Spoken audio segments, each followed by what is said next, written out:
Well, hello everybody, this is PJ the Whip Gonzalez. Welcome to my YouTube channel. I'm heading to the gym. I have work 3 o'clock, so I hope I have enough time to at least do a quick workout before heading to work. I want to go and work out today because tomorrow I want to go practice wrestling, and I don't want to do a double workout. I've been doing double workout before, and I don't think I want to do that tomorrow. Tomorrow I want to maybe do some cardio and then go to wrestling practice. Cardio is important when you're wrestling, so it's something that I've been trying to keep myself, especially at my age, And all honesty, for those that don't know how old I am, I'm past 40. I am past 40. I may look like I'm 26 or in my mid 30s. I am not 30s. I am past my 40s. I am old. There's no way that I could keep up in that ring if it wasn't for me working out. It's being in wrestling is brutal. I have had injuries throughout these years that I've been doing this. I try to wrestle as safe as I can. I tend to avoid doing things that are unsafe or things that are that I know that I'm not going to be able to do. Though I push myself to my limits sometimes, and I like doing that, but it's still something that it's tough. It's a tough business, physically on your body, and the only reason that I've been able to last this long is because I've always worked safe. I never was a high flyer, never been a high flyer. The only thing that I think that I learned how to do when I was younger was an elbow drop from the second rope. That said, I rarely use that move. I rarely do that. I've done a splash too from the second rope, but I'm not a high flyer. I'm very grounded. I'm more into like chain wrestling, into submission moves. It's my wrestling style. I like doing suplex, power moves I use, but also I can change my wrestling style to striking and into brawling, because that was a style that was popular in Puerto Rico when I started learning back in 1999. Some people also think that I don't have that I never went to a school up here in the States. Back in 2000, back in 2000. I was living in South Jersey, Philadelphia, and I went to the Monster Factory. Back in the day, the Monster Factory was run by Larry Sharp, and I attended that from like March 2001 to until like November 2001. Then in December, I returned back to Puerto Rico. It wasn't a big long period of time, but I pretty much got better at I polished the chain wrestling, and also they taught me the ring psychology. Ed, who was a trainer back then, he taught the ring psychology in a way that was better, because I didn't understand it as good as I wanted to after my first year in training in Puerto Rico. So the ring psychology, and I wrestled two shows, but I don't think they ever taped those shows, and then I went back to Puerto Rico after training the Monster Factory, and I do have the proof of that. I pay a lot of money to train there. Back then, I had the money too, so I didn't have a problem paying the money. I had a relatively good job with the federal government at the time. But yeah, I did train in the Monster Factory, and I polished my chain wrestling there. The facility was interesting because the rings were stuck to the floor. There were small rings. They had two of them. There were, I guess, like 16, and then they have a 24 ring that they use for shows. And I helped one time set up the rings for the shows that they did. And I remember one time they put that ring also outside, and we got to train outside of the school in the summer. It was insane because it was really hot that day, and we're just practicing and training outside. And that was by 2001. So, and I didn't have a car back then also, so I used to ride a bicycle from my apartment complex. It was about 5 miles from bicycle, so I would ride 5 miles on my bicycle to go train. It would take me about 30 minutes to an hour to get there, and then I would train on Saturday, and then I would ride the bicycle. After training, I would ride the bicycle back to my apartment. So I'll be doing cardio on the way to the school, and then from the way back to the school. I did it because I wanted to. I was depressed at the time, and wrestling was the only thing that I enjoyed doing. So I went there and I did it. I met some people that eventually made it to WWE back then. John Toland, he was in WWE for a while. I think I also met Danny Cage, and I may have even wrestled Danny Cage back then. So I don't know if he remembers or not, but it was a long time ago. It was almost like 20 years ago. So I trained there. So yeah, and then I went back to Puerto Rico. Then I moved back up here, and then I trained with a bunch of trained with JP Black for a little bit, trained with Rick Evans for a little bit, and then 2017 I trained with Kevin Landry. Pretty much at that point I just needed to dust off the rust that I had, so I was training because of that. There, and I did learn a lot at Kevin's school, especially with tag matches and tag match psychology. So that was really good. Plus, I dust off the free throws that I had from being out for a while, because there was a point in from 2010 to 2015. I was out of wrestling. I didn't have a car. So when you don't have a car, you can travel for shows, so it makes it a little bit more difficult, especially in the area here where I'm living now. If you don't have a car, even getting a job and going and finding work, it becomes a little bit more difficult because you are bounded by the bus, and the bus doesn't go to too many places, so you are very limited in places where you can go. Sometimes I remember I was working a job and my bus ride was about an hour just to get to work. When with a car it was like 50 minutes, 30 minutes almost. So it's a lot of time that you waste on the bus, honestly. In any case, so I was training there, so at Kevin's school, and then now I've just been going to found closer school. I think it was Auxiliary. I was going there practicing every now and then, and I've been going through Glens Falls at the Wrestler Workshop, practicing there on Wednesdays, which is great because my friend Taylor goes there, so it's nice to be with somebody else in the community practicing. So yeah, it's I just keep trying to get my cross out, especially after a year out of the pandemic. I wasn't expecting the pandemic to happen. Anyway, so I'm heading to a gym because Saturday I got one of the matches that I've been waiting since 2020 began, but unfortunately because 2020 we had to deal with a pandemic, everything got pushed back, and it's my match to defend my title against Riley Shepard. And in terms of the storyline that is happening, and I know this is kind of kayfabe, we shouldn't talk about this, but I don't care.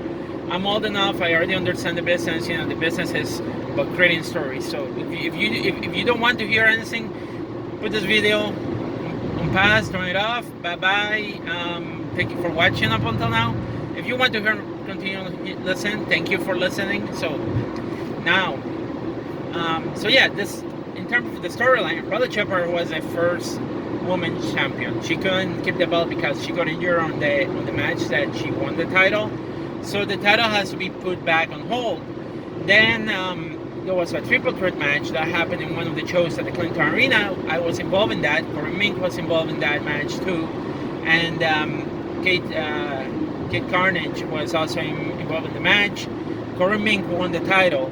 She became the new women's champion. She held that title until late 2019, where I sneak attack and demanded a quick title match after tag match, and I ended up with the help of my associate and my good friend, Miss DeVille, I was able to become the women's champion. And since then, I've been defending belt against some opponents, and I've been kind of successful to an extent. And I've been since 2019 the women's champion, the New York Championship Wrestling Women's Champion. However, in 2020, Miss Seville was supposed to wrestle Harley Shepard for the number one contenders for the New York's Championship Wrestling Women's title. Miss Seville couldn't make it to that show because she got sick with the flu. So I gave Riley an opportunity to become the number one contender if she could beat me in a singles match. And she did beat me in a singles match, unfortunately. So she became the number one contender for the women's champion, and she's been the number one contender for the women's champion ever since.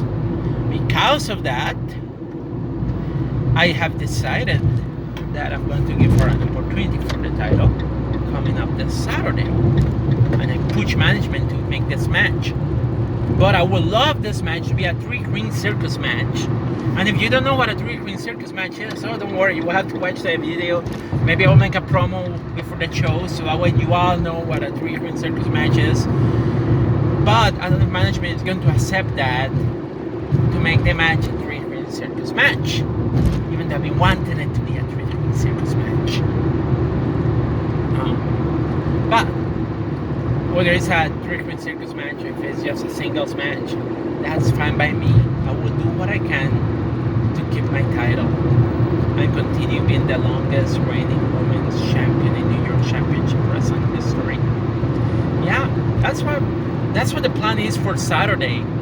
And I'm honestly excited because honestly, never in my life I expected to, at my age, honestly, and coming back from retirement, from a small period of time, retirement, and that I will have a title belt at this point in my life. I never expected that. I have never had too many title belts. I'm going to be honest. First belt that I had was in 1999, and this was before I transitioned. I was wrestling Puerto Rico for the promotion of my trainer, which was called the New Generation Wrestling in Isabela, Puerto Rico. My trainer gave me an opportunity for the title. I became the champion of heavyweight title of that promotion. Eventually I lost the title, as it happens. The second title that I held was with Veterans Pro Wrestling in Connecticut. The promotion didn't run many shows all the time. Eventually I lost the title to Lady Liberty, and then the promotion hasn't run any shows ever since, so unfortunately. So that was the only two titles that I have had before I had the New York Championship Wrestling Women's title. So this is the second, pretty much it's the third title that I have. One of an organization that's been running shows frequently. To me, it's amazing. It's been nice to be a champion, to be recognized for your work. But did I ever expect it to be a champion? Nope. Never. And I hardly doubt, and I say it, and I'm honest when I say this, because honestly, true, there are trans women in wrestling, I'm not the only one. Everybody knows who Nyla Rose is. She's in wrestling. There are other trans women all over the United States that are wrestling in different organizations.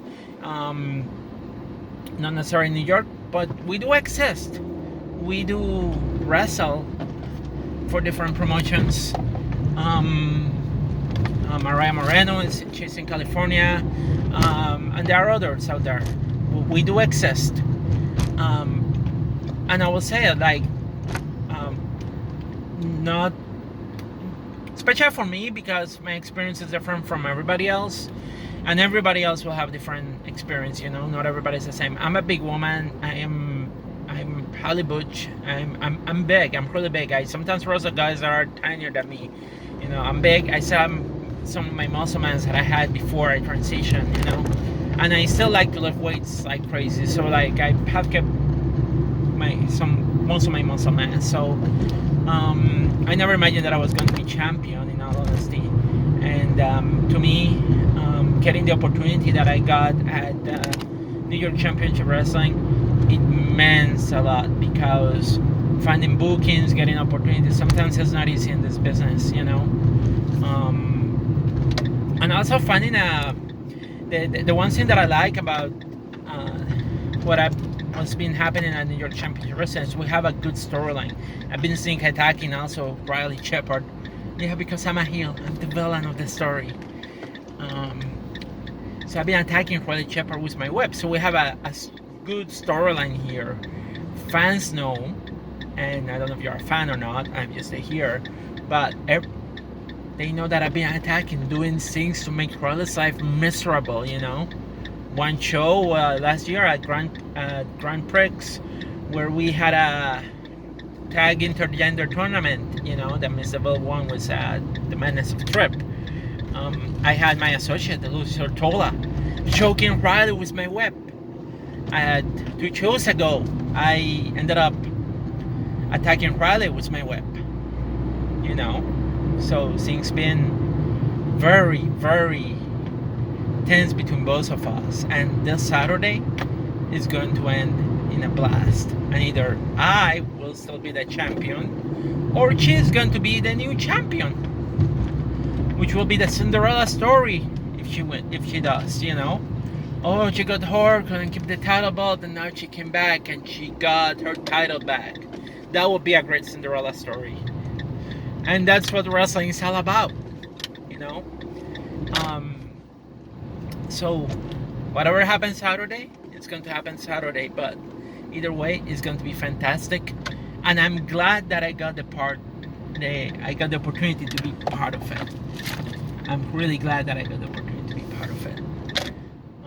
This will haven't happened if it wasn't for the opportunity given by the owner of New York Championship Wrestling, and I'm happy. I'm excited, and regardless what happens Saturday, I think anybody who watched the videos, I think it's just amazing. It's just awesome, and I'm glad that this happened with this company, because I never thought that something like this could have happened, and I hope that I'm not the only trans woman that had this opportunity in the near future. I hope that there are others that follow, and I hope that other companies that say that they're inclusive, that they consider booking more trans women, giving their opportunities, and also even maybe taking a chance at giving them a belt, you know. Nala Rose got a belt one time. If Nala can have a belt, other trans women can too, you know. Doesn't happen all the time. Like I said, doesn't happen all the time. The business is it's one of those things that I haven't seen it happening very often, you know, and I'm glad that some promotions they've been doing that. I've been seeing some of my friends with championships, which is awesome, but I don't know how many other promotions will do the same that New York Championship Wrestling has done. And in all honesty, like I said, and I will say once again, thank you New York Championship Wrestling for the opportunity. And after Saturday, we'll see what happens, you know. We'll see what happens afterwards, you know. I will still be around, and we'll see what happens, and we'll see what the future holds. But at the same time, I gotta be honest, I'm getting old, so I don't know how many more years I have left. So let's be honest with that. Age is a thing, but this is probably, regardless of what happens Saturday, this is probably one of the best runs that I have, and it's nice to be part of it. So thank you, New York Championship Wrestling. And with that, I'm going to stop because Jimmy's over there, and I went 20 minutes talking about wrestling and the storyline and all that kind of stuff. So anyway, peace out everybody, stay safe, get vaccinated, wear a mask, please. Keep safe. We have to do what we can to finish this pandemic. It's been very tough on people, it's been very tough on me, I admit it. So yeah, see you Saturday, October 2nd, Accelerated Sport Complex, 6 o'clock. Be there, get your tickets, be there, support local independent wrestling. Peace out, everybody.